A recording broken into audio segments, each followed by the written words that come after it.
Right, it's 4 o'clock, which means that it's time to say hello to everyone who's joining. Thank you for being here today. It's a great pleasure to welcome you to our week of webinars, Keeping Faith in the Climate.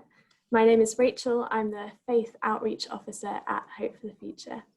Hope for the Future is a climate communications charity which works nationally to equip communities and individuals to communicate the urgency of climate change with their local politicians.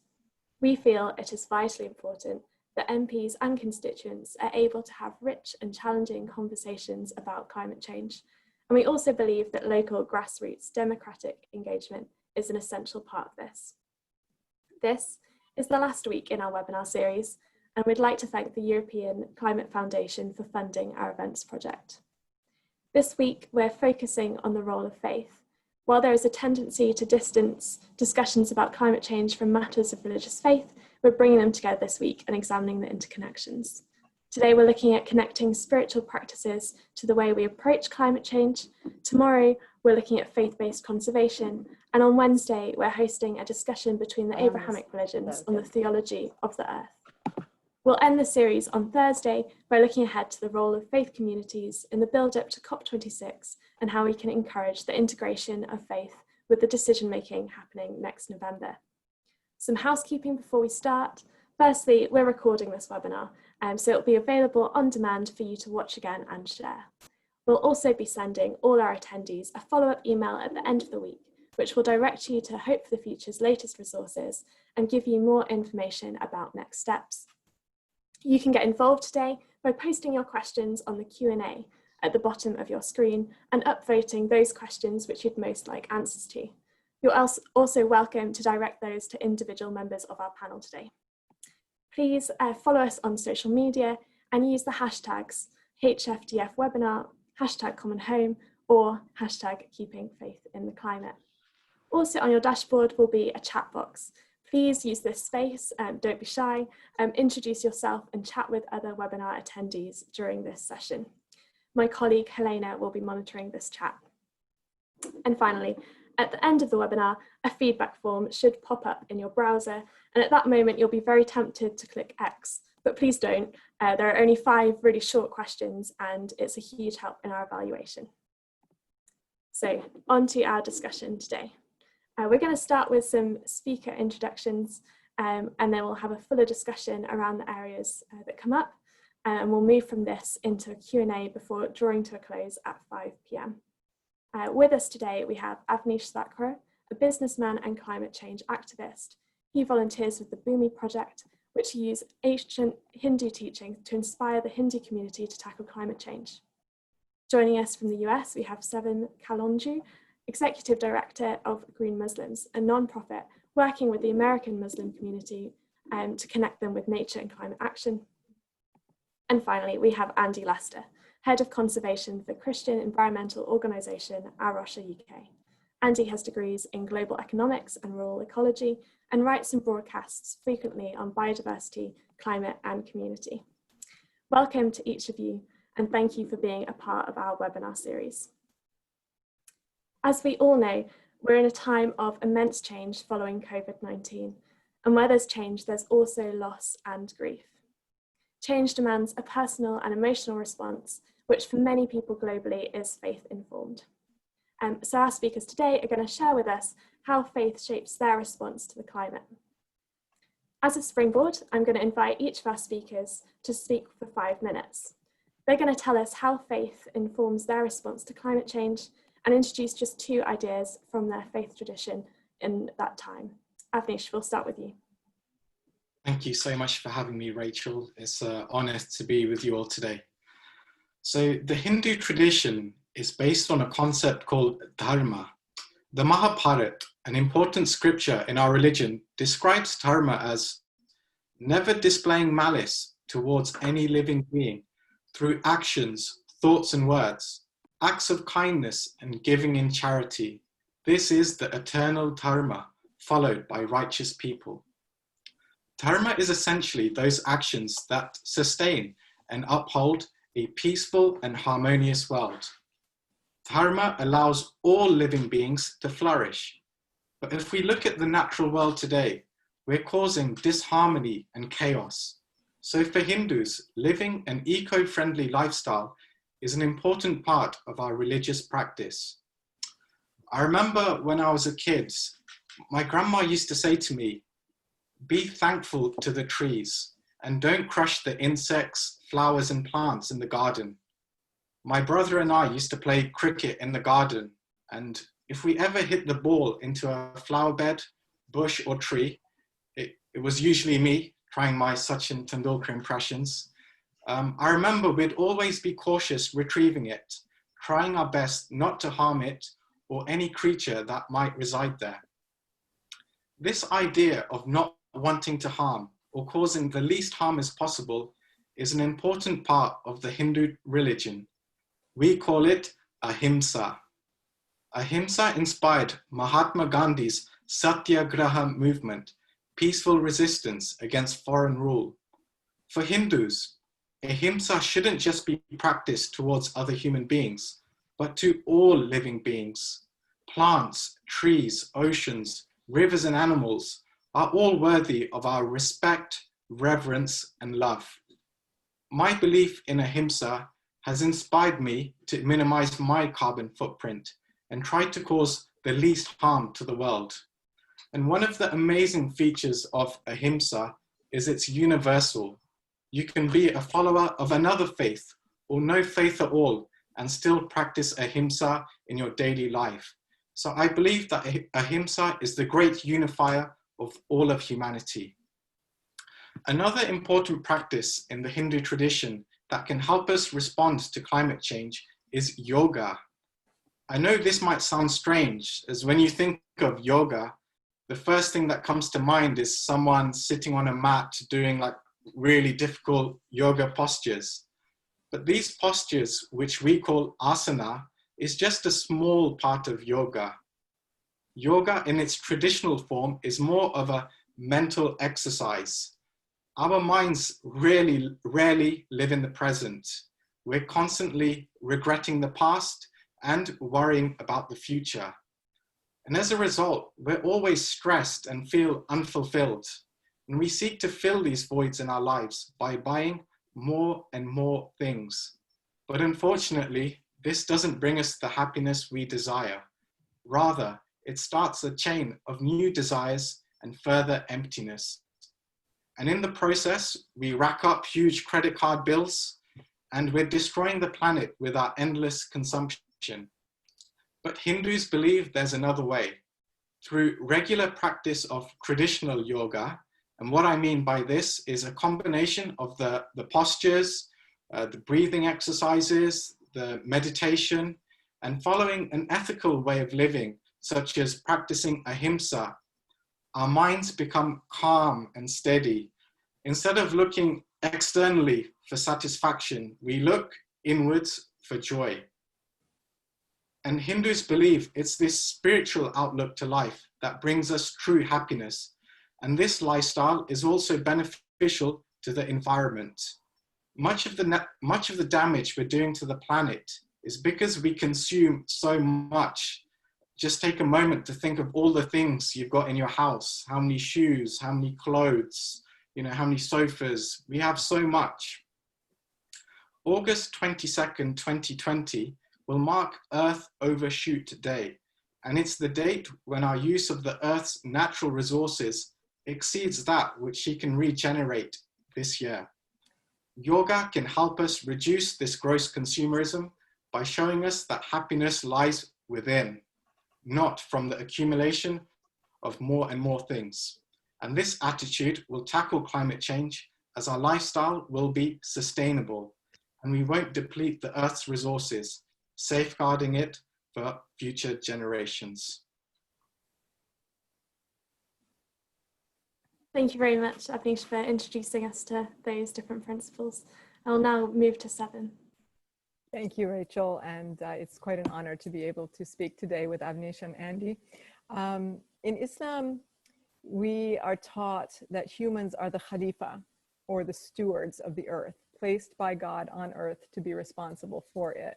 And we are thus obligated to take that responsibility. It's not something we can deny. God placed us here for that reason.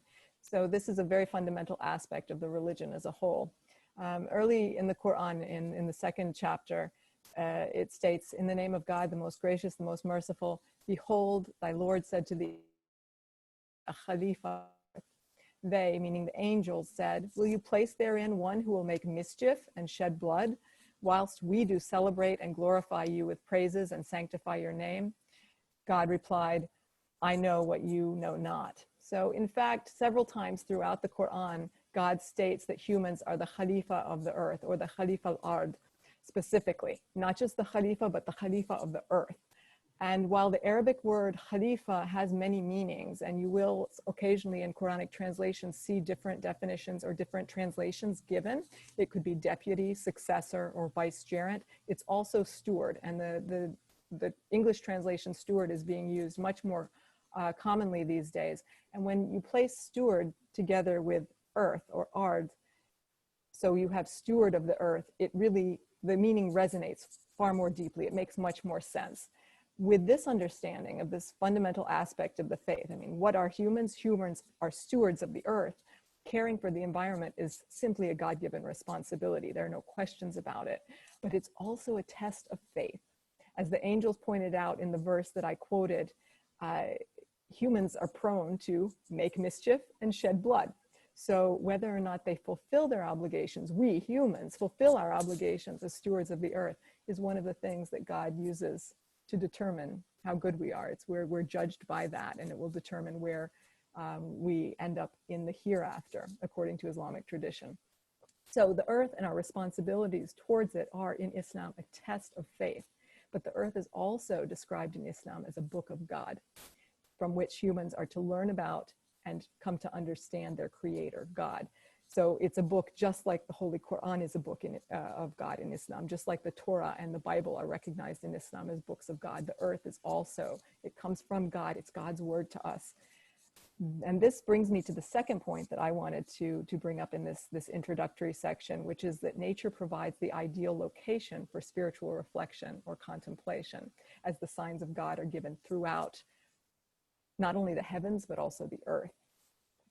In one surah, it is stated, "And to God belongs the dominion of the heaven and the earth, and God is over all things. Indeed, in the creation of the heavens and the earth, and the alternation of night and day are signs of those of understanding," signs for those of understanding. "Those who remember God, standing and sitting and lying down on their sides, and meditate on the creation of the heavens and the earth, they will say, 'Our Lord, you have not created this in vain. Glory be to you, guard us against the torment of the fire.'" So signs for those of understanding, those signs exist in nature, are all around us. And so we also are required to take advantage of this book of the earth to develop a deeper understanding of God and why God placed us here.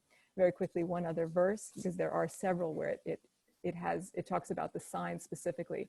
"And it is he," meaning God, "who spread the earth and made in it firm mountains and rivers. And of all fruits, he has made two kinds. He makes the night cover the day. Most surely there are signs in this for people who reflect." Thank you. Another wonderful introduction. Thank you, Seven. Andy. Thanks, Rachel. Hello, it's lovely to be with you today. And I wanted to start off with a little story. I was reflecting on what my earliest memory of creation was. And it came to me when I was in a cot, and I must have been about 1.5 years old, and a ladybird landed on the handle of the cot.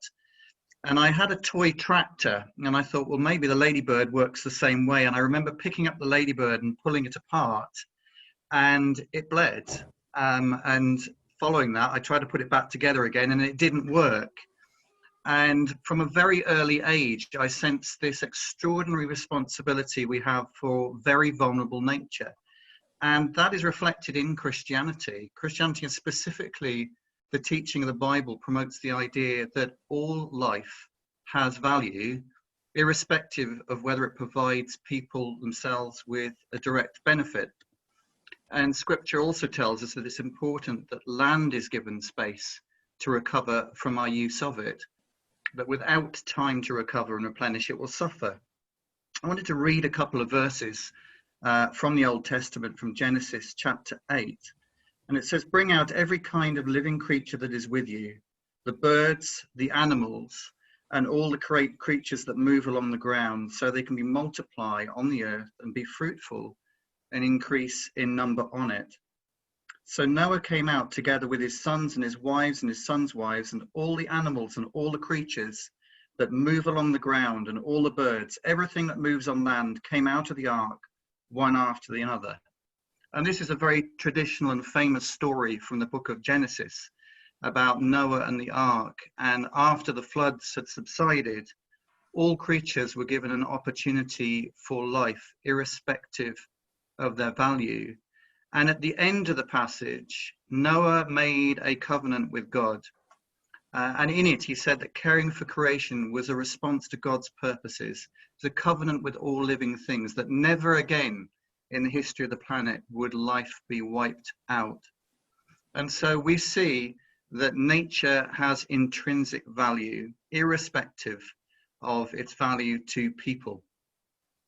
And the second aspect of Christianity is the concept of rhythm and rest that's first found in the early Celtic and Franciscan traditions, the first saints in the early New Testament thinking.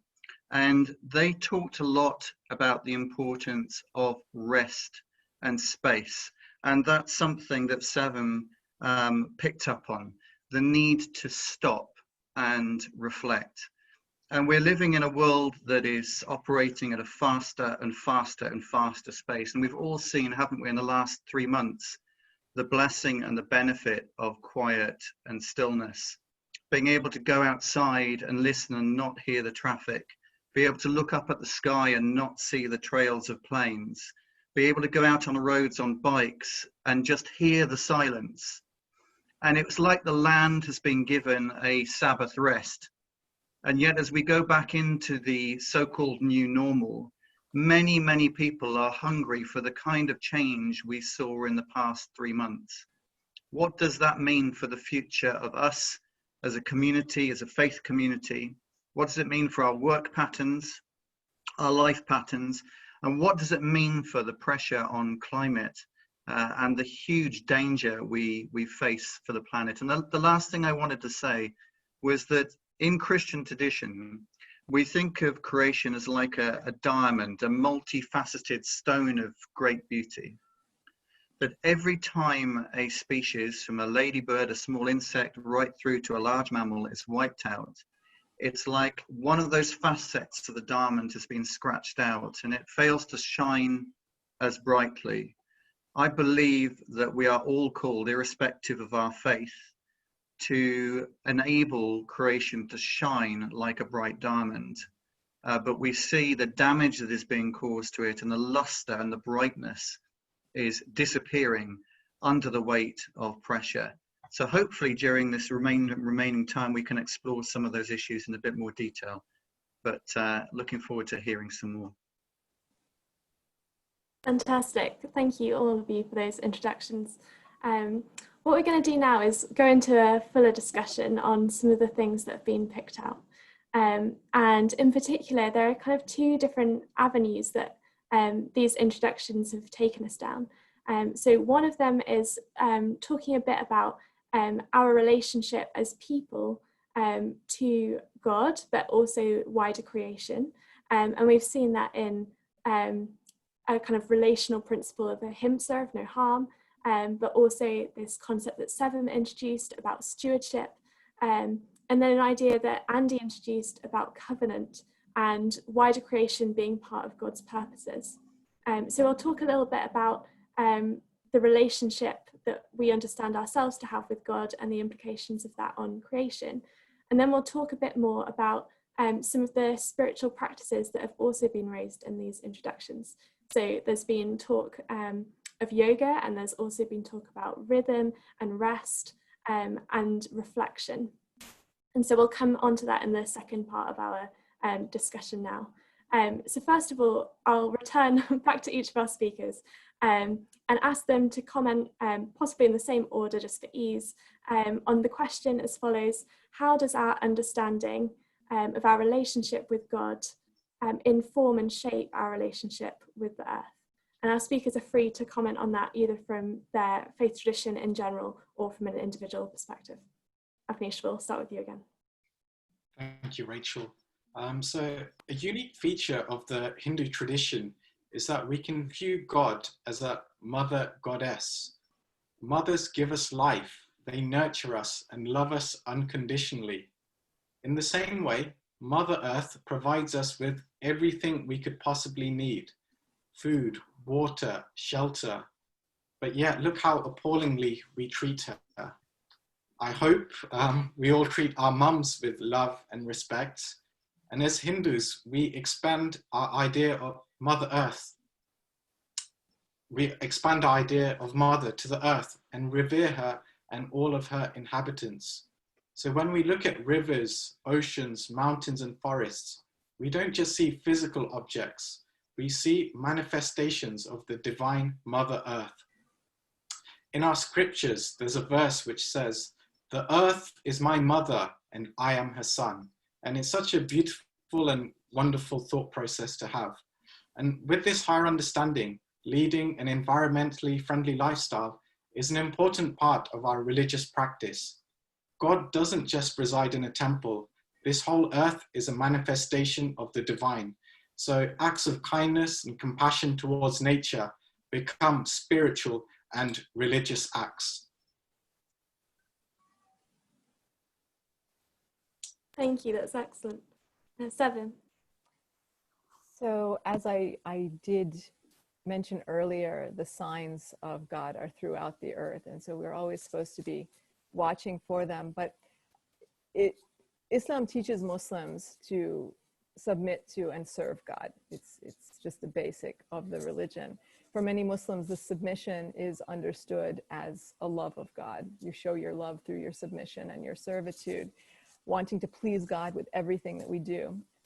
Sometimes you'll hear talk about a fear of God as being a part of Islam. Well, for many, that fear is a fear of not pleasing. It's just an effort to be as good as possible and to please our Lord as much as possible. As God is understood as the creator of everything, and now we're focusing specifically on the earth. So the creator of the earth and the heavens, of course, but now we're talking about our roles here on earth. It comes naturally that we should love and care for God's creation as well as for the creator himself. And so our love of nature comes as part of the service to God.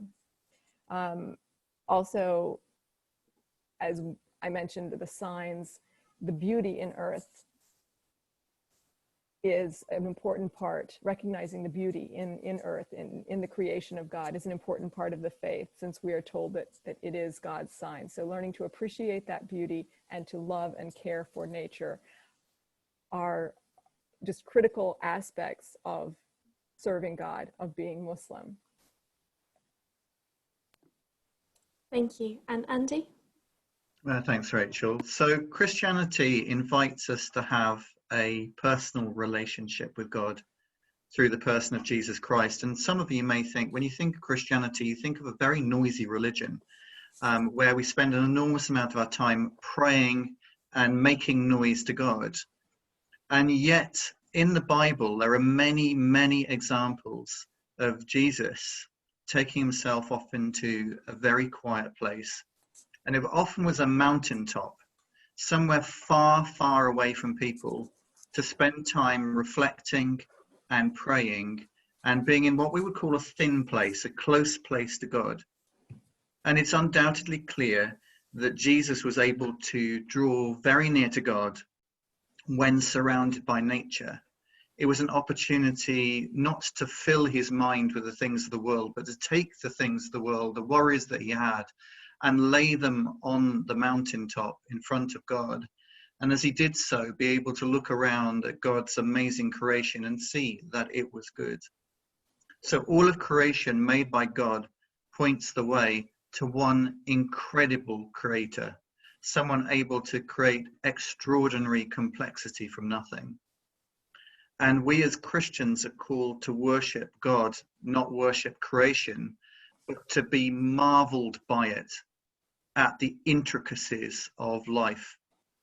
And in seeing God's power in the birds, in the sea, in the storms, in the lightning, in the fields of flowers. It enriches our acts of worship of a God who is full of abundant life. And when we see creation destroyed and damaged, we can only lament and weep for the loss. And like I was saying earlier, like the facets of a diamond with every lost species scratched out. So we serve a figure in Jesus Christ who knew what it meant to take themselves into nature and be still before God and marvel at the creation that God made in his image. Thank you. So we've just had an amazing set of reflections. Avnish talking about Mother Earth, Sevim about serving and submitting to God, and this common theme of God being creator, and how that works in Christianity in terms of having a personal relationship with God. And my sense from all of these different comments is a clear theme of this sense of interconnection and relationship. So just in terms of like thinking about Mother Earth, which Avnish introduced to us, this sense that actually the earth takes care of us, our well-being is connected in to the earth. And also in naming the earth Mother, we're also making explicit that we are connected and have a relationship like family to the earth. And again, in considering God as a creator, that has implications for some of the things as people that we understand we're able to do, both in terms of us understanding ourselves not to be God, and thinking that actually in terms of having a relationship with God as creator, then maybe that has implications for what we can do as people. And in this next bit of time, I'm not going to introduce different speakers. They can jump in and reflect themselves on some of the things that other speakers have said, and what they're thinking in terms of some of those themes that have come out of this conversation about our relationship with God and the wider creation. Well, if no one minds, I will jump right in. One thing that really excites me listening to the other speakers, I feel bad for all the things that I'm not talking about, because what they speak about reminds me of other points about my own faith. The similarities are always so amazing when you go to a more spiritual realm of any faith, and then when you connect it to nature and the earth, the bridges are even greater. Contemplation continues to come up, and how contemplation it can be done in nature. I know it exists in the Hindu tradition, especially the yogic aspect, and to hear about contemplation in Christianity and the example of Jesus himself doing that reminded me, of course, in Islam, the Prophet Muhammad, peace be upon him, also, when he received the revelations from God, went away from the village, went to a cave to be alone in nature with God. And so you see those parallels. But if I could take this opportunity to just bring up a few more examples, we have Quranic verses that talk about the role of the earth in our lives and humans' responsibility towards it. But the sayings of the Prophet Muhammad go even further into specific examples. And if I could just mention a couple of those right now and then give the other speakers a chance. You get more specifics as to how you are to behave in the environment. The Prophet Muhammad said, "There is none amongst the Muslims who plants a tree or sows seeds, and then a bird or a person or an animal eats from it, but is regarded as a charitable gift from him." So these plants, the trees, really matter, and they are more than just for human sustenance. And on the same realm as trees, one commonly quoted hadith or saying of the Prophet Muhammad was that it was reported that he said, if the hour, meaning the day, the last day, the day of resurrection, when life on earth ends, is about to be established, and one of you was holding a palm shoot, and sometimes this is interpreted as a sapling, so it could be any tree, but in the Arabian desert, it was a palm shoot. Let him take advantage of even 1 second before the hour is established to plant it. That's how much not only that that plant matters, but you're showing compassion for it and for the earth matters, because you will be judged on the day of resurrection for your actions on earth. So even if it's the last action that's taken in your life on earth, it matters. And on going back to the aspect of reflection that we all shared, Islam speaks of the 99 names of God. Now, it's understood that there are infinite number of names of God, but there are 99 that are spoken of and learned. And one of my joys, especially when I have a chance to take Muslim youth out into the woods, is to point out how there are signs of all these names throughout nature. Let's see, what were some of the favorites that I was going to mention? Oftentimes these names are expressed in opposites. So God is the giver of life and the taker of life. And you see that throughout nature. Life starting up again and disappearing as part of the cycle. Others, the initiator and the restorer. And the seasons are an amazing example of this. Spring is the time when things come back from being dead and come back to life. The eternal and the inheritor, as well as the balancer, because there is, when humans don't mess with it, there is a perfect balance in nature, and it is a sign. That perfect balance of nature is a sign of the work of the balancer himself. So thank you. Yeah, if I'd just like to add to that. So what Sevim mentioned, it reminds me of a story in the Hindu tradition. So these enlightened young ladies are walking through the forests. And as they're walking through the forest, they're marveling at the trees. And they're talking at how these trees tolerate wind, rain, snow for our benefit. They're giving out oxygen. They're giving us fruits. They're giving us shelter. They're giving us fuel.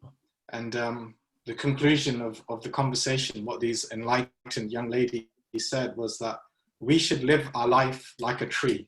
So by that, I don't mean just stand there in a stationary position, but always endeavoring for the welfare of others, always giving back to society, not taking. You're giving back so much more. And if you look at today's society, I think you find it's what's my right. I deserve this. I demand this. Whereas if we had a more spiritual outlook of how can I contribute to society? It'd make a huge difference, not just, for poverty, but also to the environment as well. So yeah, based on what Sevim said, it reminded me that, we should try and live our life like a tree. And what it said in that scripture is, a fruitful life is one in which you live for others, always striving for their welfare. So I just thought that was a really beautiful thing, and it kind of connects with what Sevim said as well. Avnish, that was really lovely. And one of the things that you picked up on the yogic tradition and meant a lot to me was the fact that in yoga, there's a vulnerability that when you go out, whether you're on the ground or on a mat, there's a vulnerability because you take your shoes off, and you will often do it outside. And it is whatever is going on in your life, you make that aim to kind of stop thinking, almost to box it and close it off, so you can reflect on the here and now, not on the fears of the past or the worries of the future, not on what you've done wrong or what's yet to happen, but on this particular moment, which you have an opportunity to live in. And it reminded me of, I don't know whether people can see this, but I've got a pile of soil in my hand. And at the beginning of Genesis, the first human person was called Adam. And the Hebrew word for Adam comes from the word Adamah, which means of the soil. And there's this reality, I think, in all religions and of those of none, that we have forgotten what it is like to be an earth people, to be people connected literally to the soil. And as Avnish was talking, I was thinking about how the yogic tradition and how the tradition of original Christian meditation in the early Celtic church involved much the same thing, which was about vulnerability in nature, that we were part of a great circle of life, not a pinnacle of it, that we were a part of something much bigger and much more complex. And so my encouragement to all of you would be that when this seminar's finished, go outside, take your shoes off, go out in your bare feet and feel the earth under your feet, and re-sense that personalized vulnerability. We put our shoes on, we put boots on, we cover ourselves over, and we say, this is who we are. But in reality, we are facing one of the most vulnerable times in modern history, and yet we still fail to recognize the interconnectedness of life that Seven was talking about.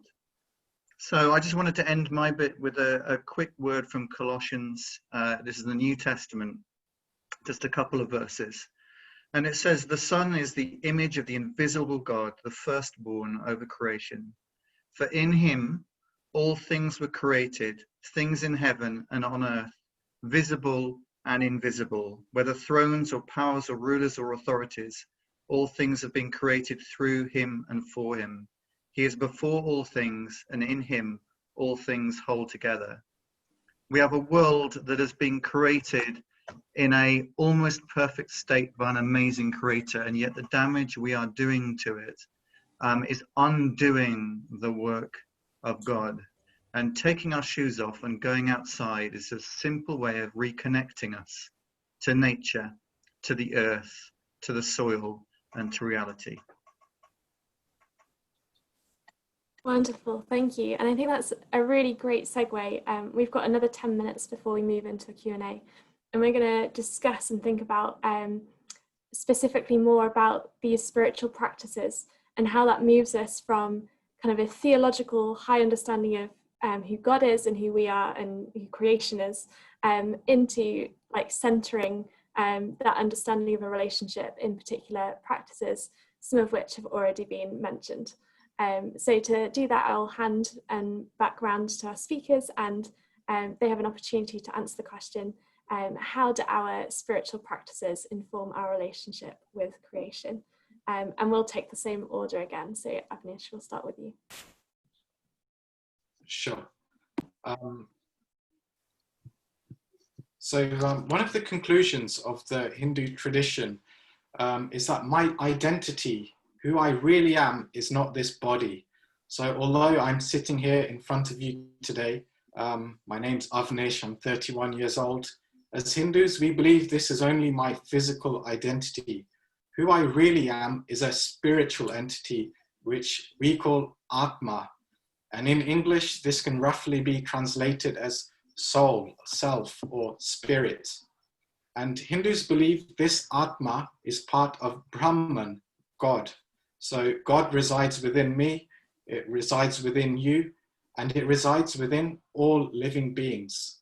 And this belief that God resides everywhere and in everything has greatly affected the way I live my life. It's inspired me to practice ahimsa and to practice yoga and look inwards for happiness. I believe that inherently everyone is good, but society tells us that, you know, you need to buy this to be happy, you need a bigger house to be happy, you need this, you need that. And it's society that is kind of corrupting the inner goodness within all of us.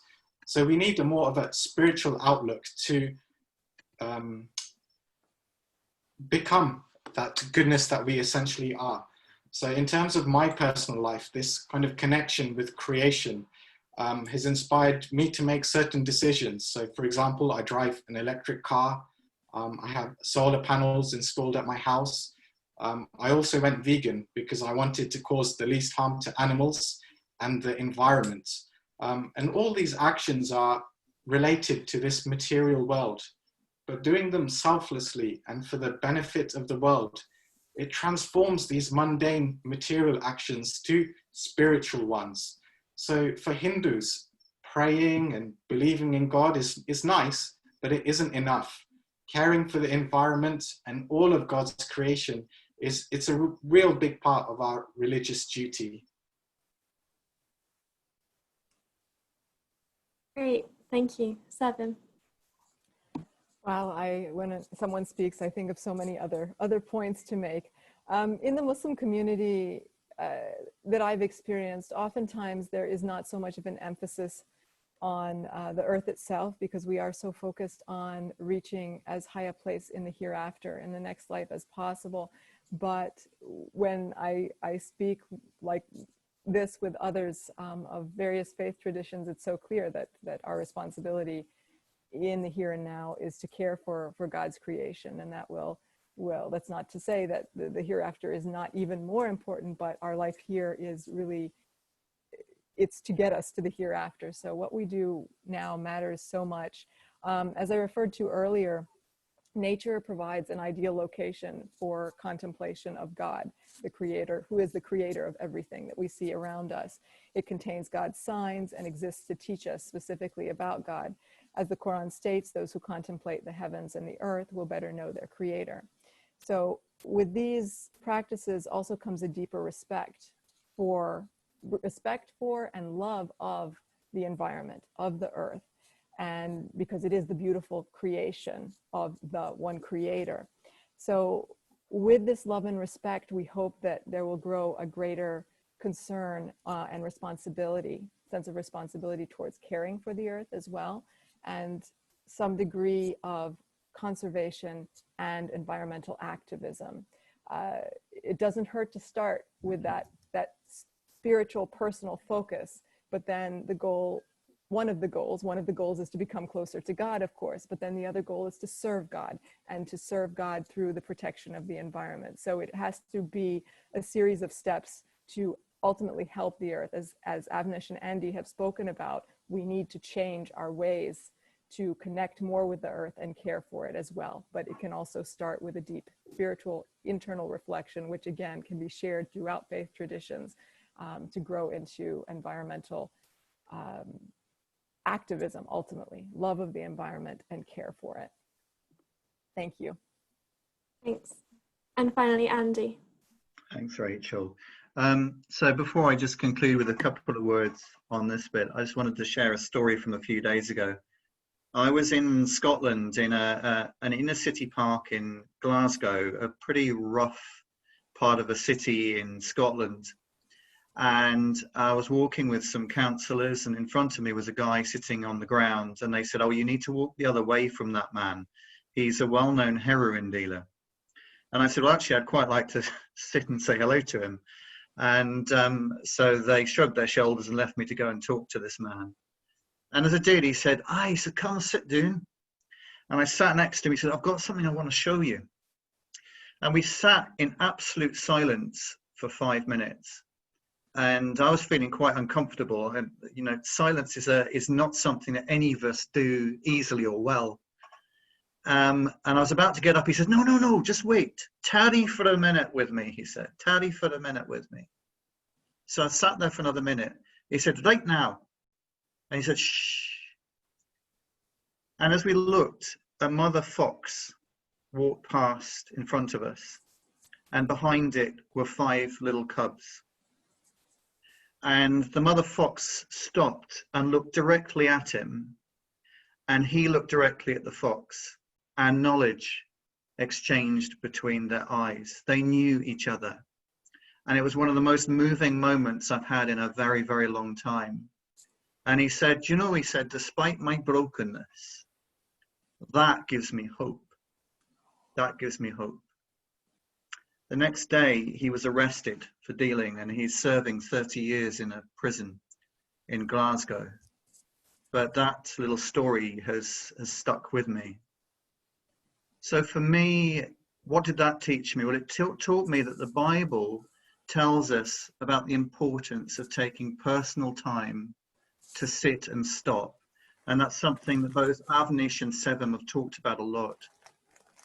In a world of very, very rapid change, as we sit and we pray and we meditate and we reflect, we watch the unchanging face of God in creation and in nature, and it brings hope and inspiration. That whilst so many things change, nature has a rhythm of its own. But the hardest part for all of us, whatever our faith traditions, is the learning how to stop. In a world of connectivity to each other, sometimes connecting to God means temporarily disconnecting from others, taking ourselves away to reflect, to lament, to think. And as we do so, we gain a new and a healthy perspective on the planet and its future, And then we can reconnect with people with a renewed sense of hope and a renewed sense of joy, despite the obvious struggles ahead. And we can also realize, and this was something that Avnish was indicating, that owning things is of far less importance than loving each other and loving God. It is so much more important to break bread together and far less important to decide which plate to eat it off. Wow, well, I hope that our attendees can agree with me that this has just been an incredible conversation and such richness in the things that we've been talking about. And it's been really insightful, I think, to reflect on spiritual practices as ways of embodying this sense of relationship, and that being a real theme of many practices in terms of connecting with God and connecting with others. I'm conscious of time, so we're going to move to the Q&A section.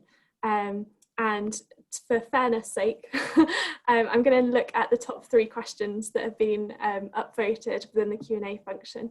And I think I'll read the first 2 together so that speakers can respond, and hopefully it will be more prompt. So the first question we have is, do the panelists have any suggestions of how we can process the grief with the realization of what we're doing to our planet?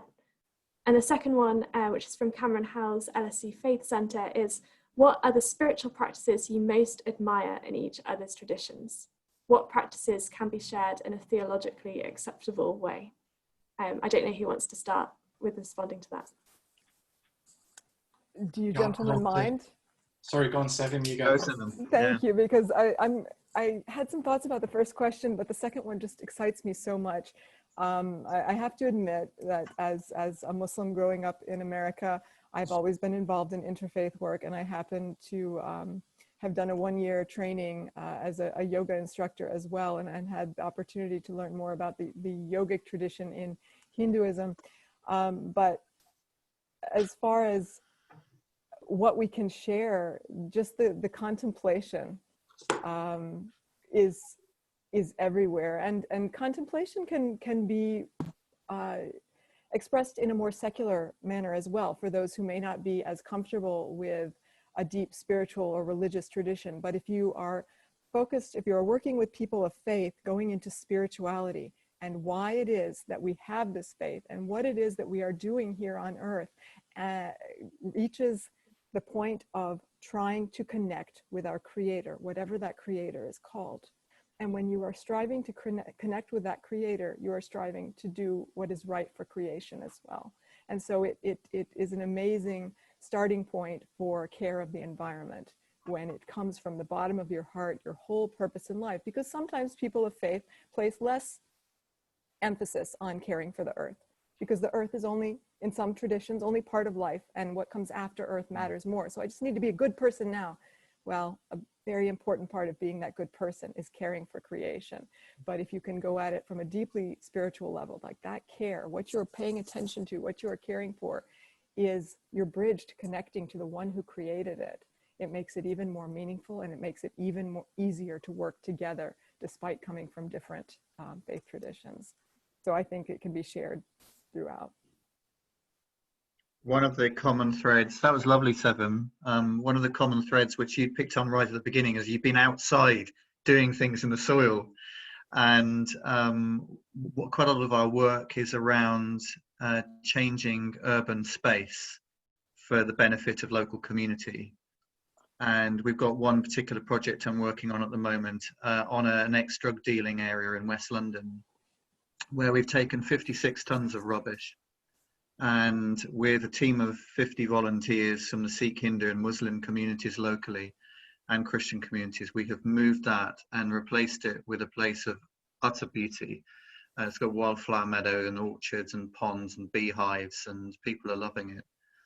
But the question at the beginning was one about lament and grief and how to process it. And I think Sevim touched on it right at the beginning, but that is that if you take something that is broken, like a piece of waste ground that has been abused, whether it's been sexually abused or for drug dealing or for other practices, and you turn that around with people of other traditions and make it into something beautiful, you are reflecting the glory of God in that bit of creation.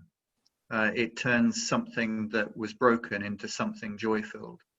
And so that is about a journey that, for me, lament and grief is about a journey. In the last year, 3 of our 4 international directors lost their lives in the car accident. And you then go on and many of you will be familiar with this, but you then go on a journey of terrible grief and a real sense of loss. And so a lot of us who are on this call will sense that great sense of grieving and loss about the state of the planet. And yet that act of putting your hand in the soil and digging up things that shouldn't be there and putting things in rubbish bags and then replanting, and in some cases just allowing nature to do its own thing, and what you end up seeing is a place of beauty and restoration and healing. So for me, lament and grief is about a journey.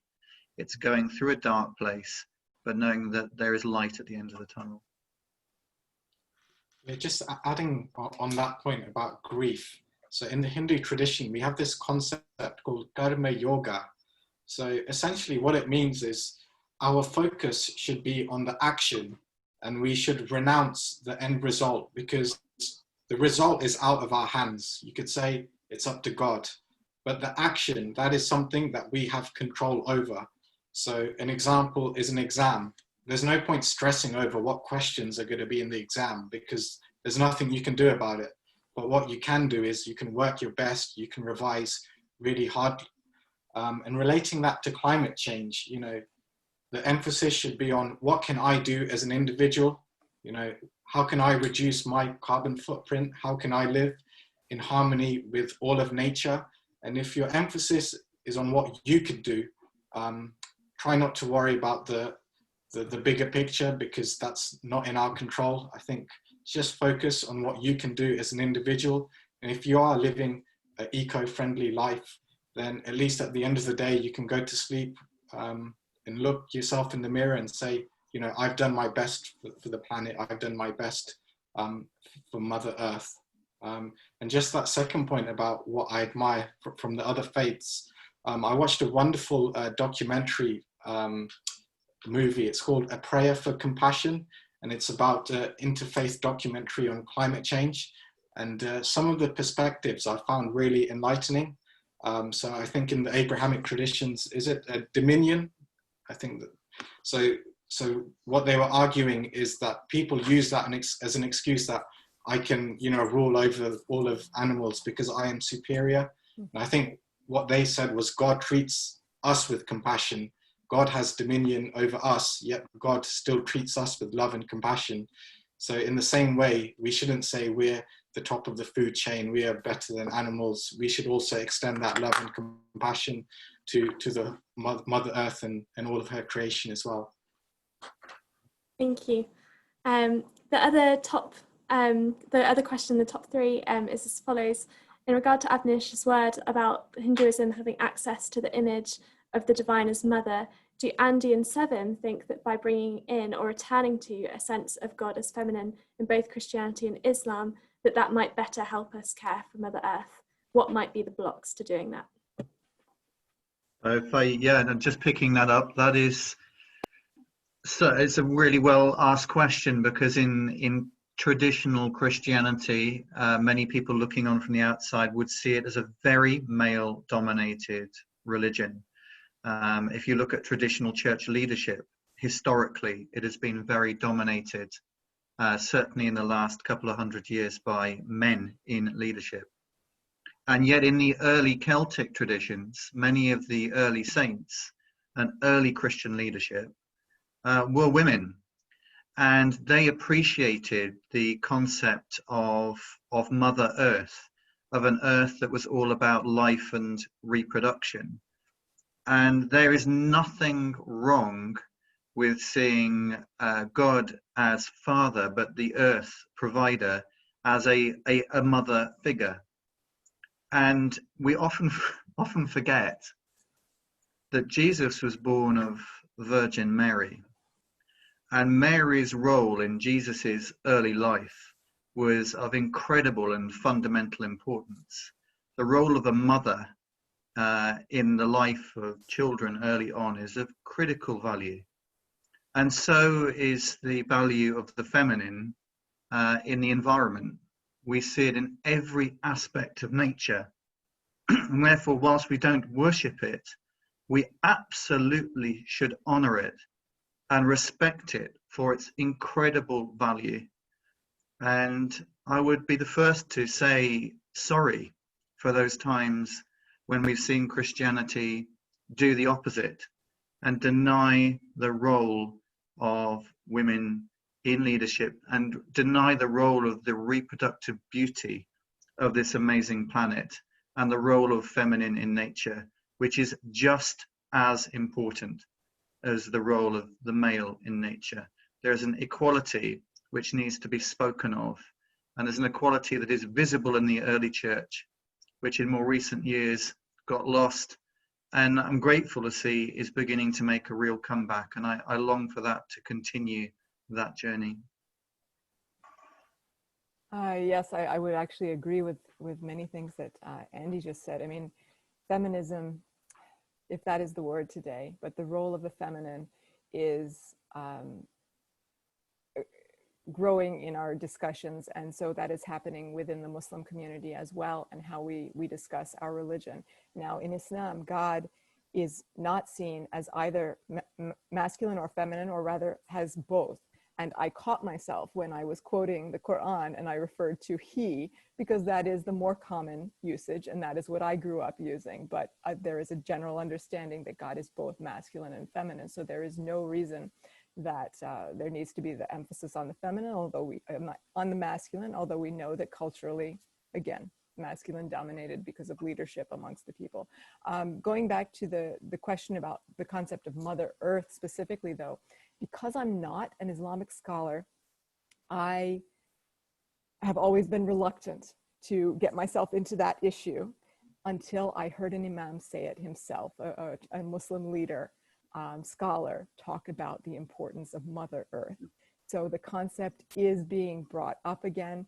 The feminine fits very well with the description of the earth because it is what provides for us the way that mother provides for the newborn baby. It is the home of the fetus. It is the source of food for the baby. And that is what the earth does for us. So I think that was an amazing question and recommendation actually of an idea that needs to be explored more deeply in the study of the Islamic tradition, because definitely it has a place.